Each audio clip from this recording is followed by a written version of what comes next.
everybody. Welcome to another edition of Packers Unscripted from Packers.com. I am Mike Spofford, joined by my partner in crime, Wes Hodkiewicz. We're coming to you here from our studios at Lambeau Field.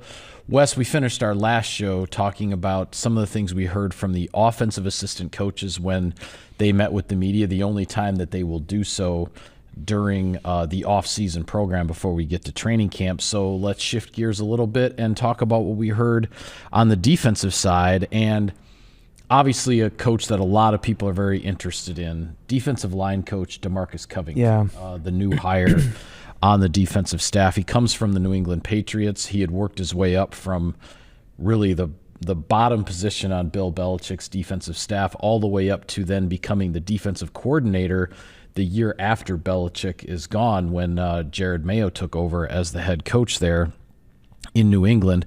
And I thought it was interesting hearing, because I hadn't really thought of this when we heard about Covington getting hired, the connection there between members of the Boston College coaching staff and the New England coaching staff. And of course, I'm talking about Jeff Hafley when he was the head coach at Boston College, where those two coaching staffs would invite the other to attend practices and just kind of observe and maybe even sit in on meetings and just and pick the brains of both sets of coaching staffs. And not that there was a super close personal relationship or anything developed between Covington and Hafley, but there was definitely a respectful professional relationship there about how both of them went about their business. And then now there's kind of been this match with Covington coming to work on Hafley's staff. Yeah, and it was very interesting listening not only to Hafley, but also Matt LaFleur's discussed this a little bit too. I mean, just how much Covington impressed this coaching staff with his background. I mean, this is a guy that was a former wide receiver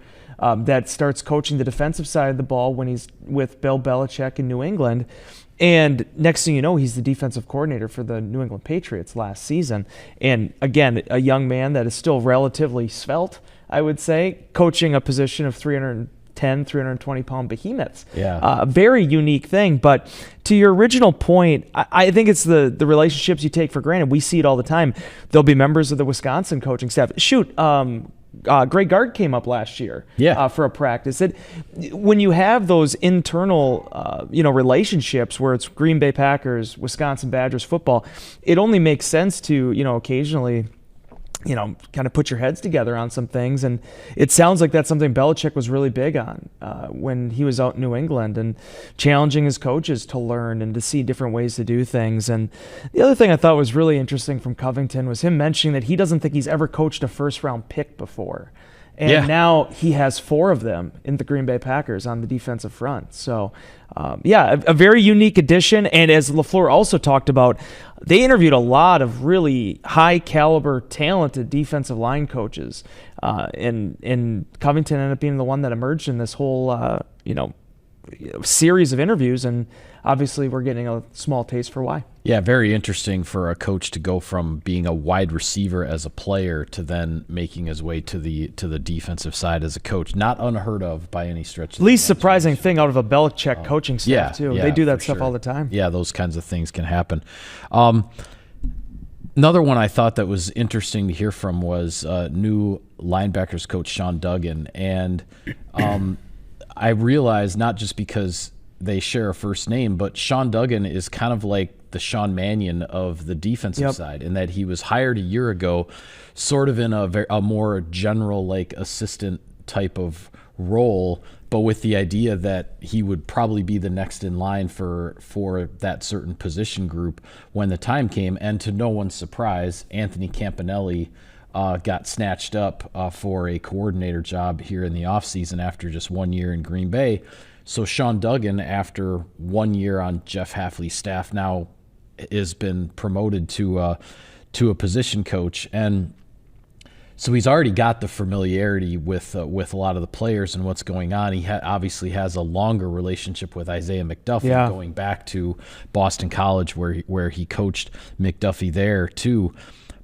But a couple of things I heard from Duggan that were interesting. One is that the word that he used to describe Isaiah Simmons when he was asked about him is hungry. Yep. So that's something to keep an eye on, because I've felt that, these two free agent signings the Packers made, one on each side of the ball, McCole Hardman at wide receiver and returner special teams, and then Isaiah Simmons at linebacker, sort of hybrid player on defense, also maybe on special teams. No guarantee either of those players is going to make the roster, but when you hear about a veteran with the time that Isaiah Simmons has put in, and here he is in the offseason program kind of going through some of these basic days of the offseason, and his position coach says, I see a hungry player. Yep. That's something that catches my attention. And then the other was he talked about Quay Walker and how he felt towards the end of last season that Quay Walker was really just starting to feel fully comfortable with Jeff Hafley's scheme and what he was being asked to do. And obviously Walker had some injuries, and when you're missing time and you're trying to learn a new system and you're not always in the lineup week in and week out, that can certainly have an impact. But I think there are a lot of arrows pointing up potentially for Quay Walker as he now moves into year 2 in this defensive scheme. Yeah, and I'm going to take this in a series, kind of reacting to the three things you brought up. The first and foremost with Duggan as the inside linebackers coach now, 32 years old.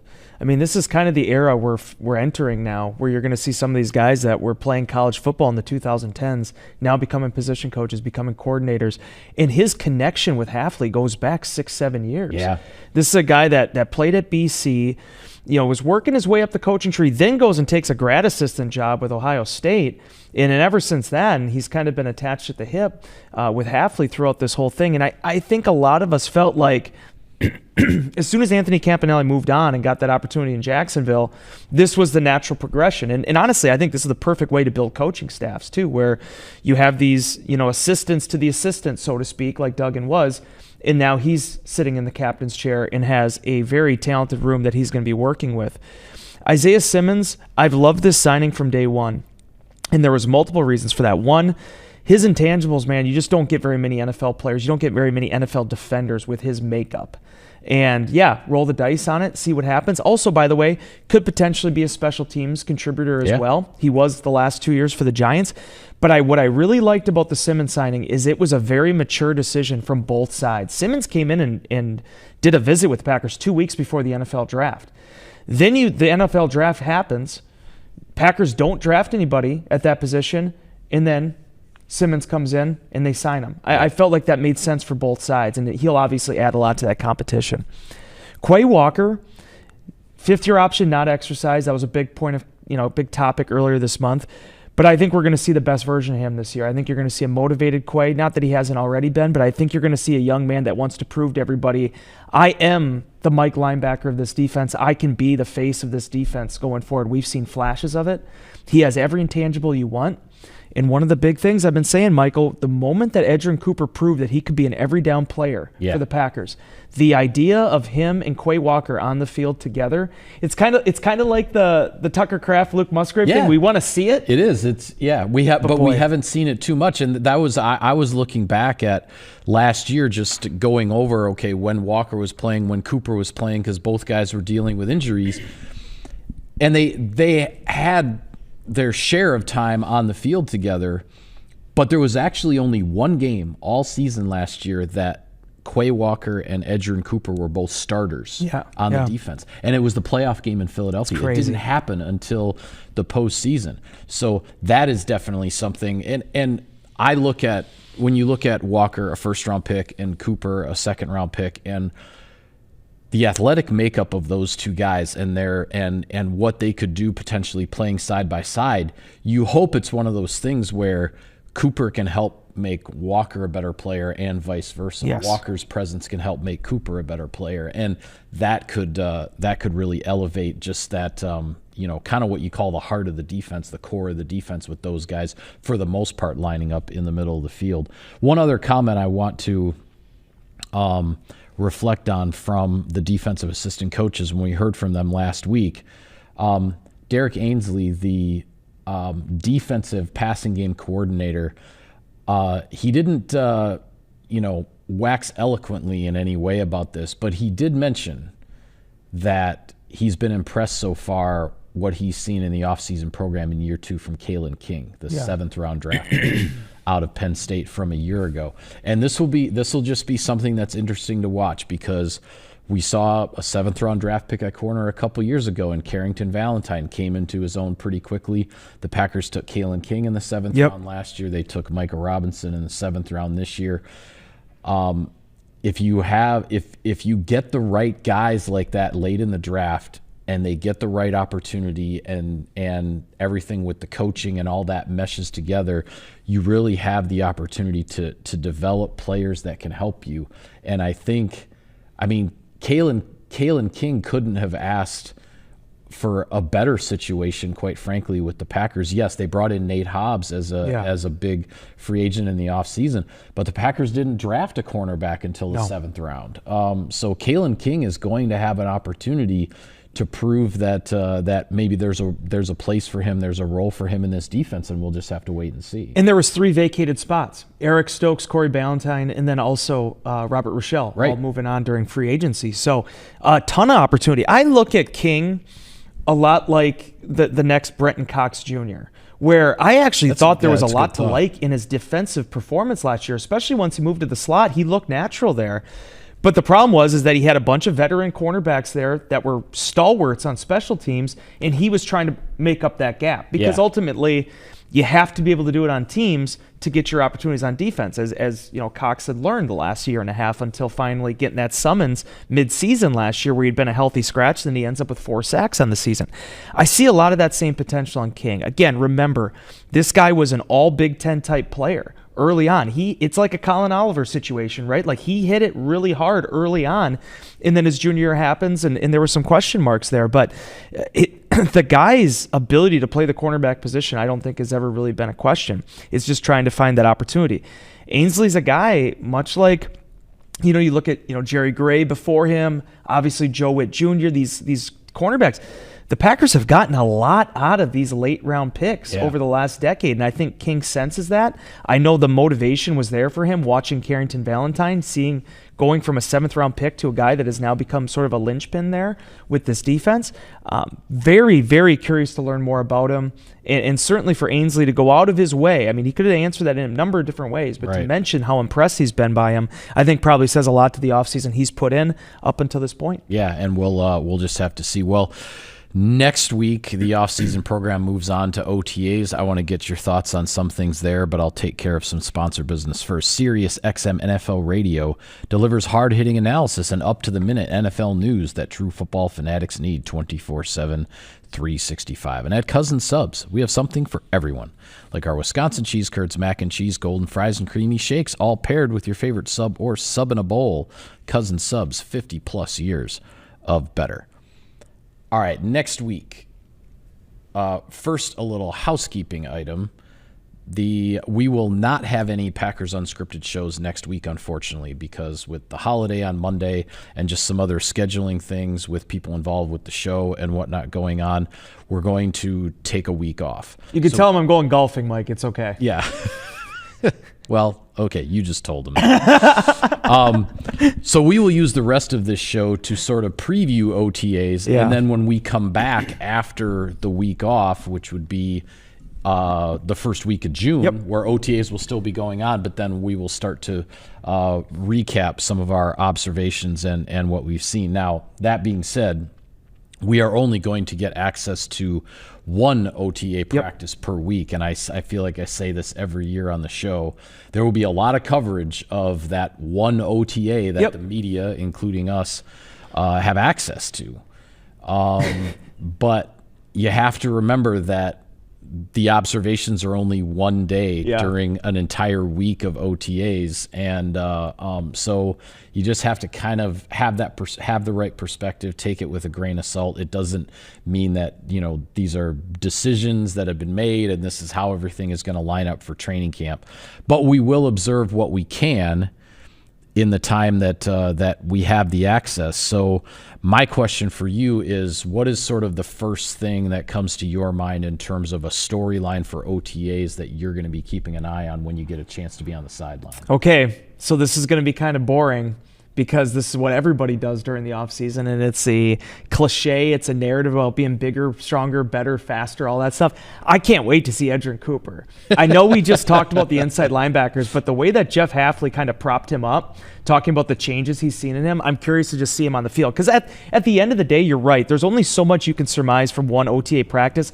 Non-padded. Yeah. It'll be in shells. Like, you're not going to have like these huge collisions. But just seeing that, and then also, let's be honest, a lot of times these non-contact, non-padded practices, you look to see how a Matthew Golden matches up against whomever he's lined up against. Yeah. In 11-on-11 or 7-on-7 drills, and seeing how the pace of play and how these guys look. I think we are always a victim of the moment and drawing conclusions way too fast. And that's not just fans, that's media too. I've done it plenty of times. But it is always cool when you finally see that first practice where all the rookies, all the undrafted free agents, it all starts right there. That's where the story begins. Right. Now meshing in and blending in with all this returning talent that Green Bay has. Yeah, one of the things that I'm definitely going to be keeping an eye on, and again, it's only going to be one day, so we're not going to necessarily know what's happening on the other days, but I want to keep an eye on what's going on with the offensive line for a couple of reasons. One, if Elton Jenkins is still not here as he's trying to work out some things with his contract and whatnot, then okay, who's going to be playing center? Who's lined up at center with the number one offense, which will give us the indication of who's the number two center. Yeah. For the Packers when we get to training camp. Again, this work at this time is all voluntary. I have to say that Elton Jenkins is not getting fined or anything for not being part of the offseason program right now. But also on the offensive line, I want to see, okay, where is Jordan Morgan taking his reps? Is he getting most of his snaps at left tackle competing with Rasheed Walker, or is he getting most of his snaps at right guard competing with Sean Ryan? And then along those same lines, where are the Packers going to start Anthony Belton? Or I shouldn't say start as in the starting lineup, but where does he begin his NFL journey? The second-round pick, Anthony Belton. Is he going to be playing tackle? Is he going to be playing guard? Which side of the line is he going to be on? What unit will he be with? So those will definitely be things to watch. And again, because it's only one day, like the day next week that we're out there watching practice, we might see Jordan Morgan taking all of his reps at left tackle, and that's going to end up being a big story in the media. What we don't know is if the very next day when we're not there, if he's taking all of his reps at right guard and they're moving him around, and we're not necessarily going to get all of that information just in the one day that we get to observe. But those will be what I'm watching for on the offensive side. On the defensive side, I'll be curious about a couple of things. We just talked about Walker and Cooper, side by side.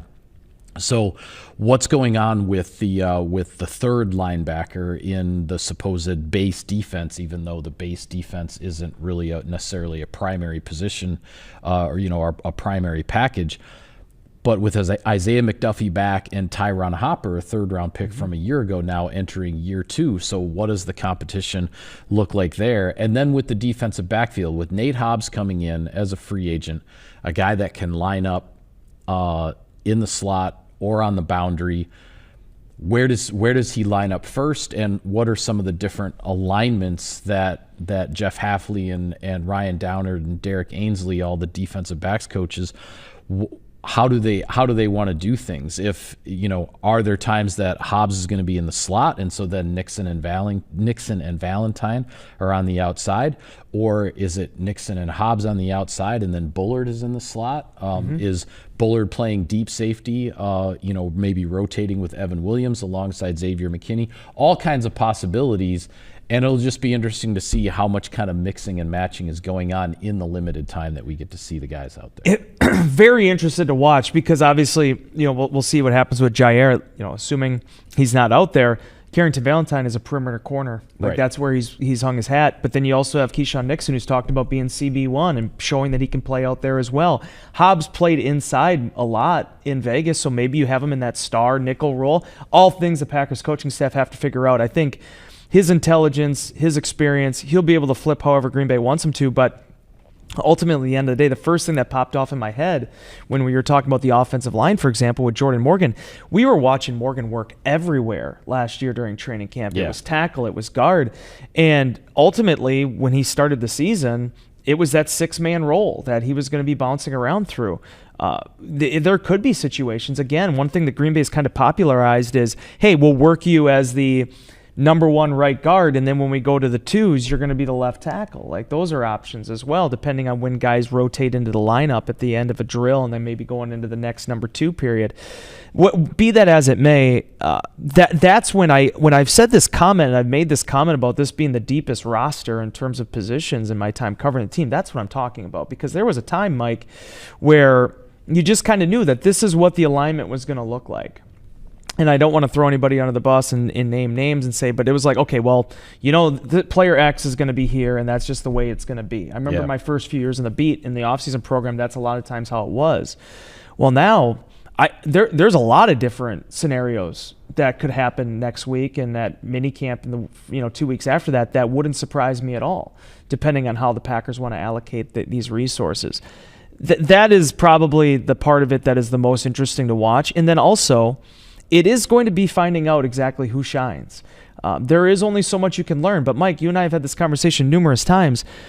It was that training camp, or I should say that OTAs in 2022, where Jordan Love had one whale of a day. Yeah. And that was the time where I'm like... it was in front of everybody. It was in front of everybody because Aaron Rodgers wasn't here. Yeah.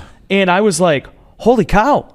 Like, this kid looks different. Yeah. And then obviously Rodgers ended up coming back, but that was the first moment where I was watching. I mean, he was just dicing up the defense in 11-on-11s, just cutting up guys with the receivers. Juwan Winfrey had one of the best practices I think I've ever seen from a Packers receiver with a lot of the other wideouts not there. So that is where I feel like seeing, it doesn't necessarily have to be Love, it could be anybody, seeing guys who really step out and impress. It's one practice, and there's many that we're missing, but it's still noticeable. Yeah, and I like what you said too about the depth of this team at various positions, and what I want to follow up with on that is, and maybe we'll be able to figure out when the decisions are made at the end of training camp and how this 53-man roster takes shape, and we are a long way away from that. And there will certainly be some other factors, injuries and whatnot, that will contribute to sorting out the 53. But I feel like with the way this current 90-man roster has been built by Brian Gutekunst and the personnel staff, that when it comes time to deciding on the 53, that this year the Packers may be releasing more players who have been on 53s, whether in Green Bay or elsewhere. More guys who have played in the NFL and been on 53s are going to be released because of the depth on this 90-man roster and the way this one has been built. There are guys who were on Green Bay's 53 last year who are not going to make the team this year. And I mentioned there are a couple of guys who have played for other teams who have been brought in as free agents who are not locks to make this roster, right. And there will be some decisions to be made there.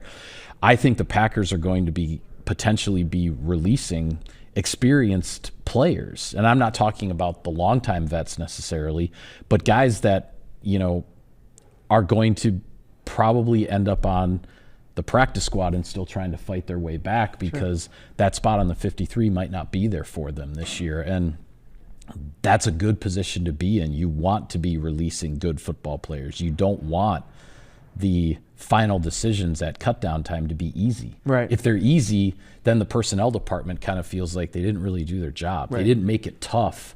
They didn't make it tough on themselves and tough on the coaches to decide who should be on the team. Yeah. We may be headed for something like that come early September when we get to the end of training camp, but we'll just have to see. And there's never been a better spot to be in those positions either, because yes, occasionally you're going to lose some guys. Last year the Packers lost Grant Dubose, Christian Welch, who's now back, ended up leaving and going to Denver. But then you have the 16-man practice squad and the flexibility to bring guys up from that, and the flexibility to potentially develop some guys, some rookies, some draft picks that maybe won't be ready day one. Your Rasheed Walkers of the world that kind of hold down one of those inactive spots, so they're not on the practice squad, but they're not really playing in the games either. They don't want to expose them to waivers, but you're probably going to lose them. So could get claimed and then off he goes. There's so many different ways you can work this thing now, and I think for Green Bay being able to be in that position when you have, let me put it this way, you could go young and you could draft all these players, you could acquire all this talent, and you could miss on a bunch of them, and you're still sitting there in the same spot of like, okay, well, How do we build a 48? How do we build a 53? Green Bay being as productive as they've been in the 22, 23, 24 drafts is what has set up this position that they're in right now. And what does that do? Yes, it keeps you competitive on the field. It keeps you chasing a championship this year. But it also making sure the guys that do get second contracts are going to be really, really good football players. So a very interesting year awaits the Green Bay Packers, but certainly on field, in terms of the analysis, maybe even you want to call it the overthinking, on the media side of things, that all starts next week with organized team activities. Yeah, it absolutely does. And with that, we will call it a wrap on this edition of Packers Unscripted. Be sure to follow all of our coverage of the team. And even though we won't be here on Packers Unscripted next week, we will have coverage of OTAs with that day that is open to the media. We will have it all for you on Packers.com. For Wes, I am Mike. Thank you for tuning in, everybody, and we will see you next time.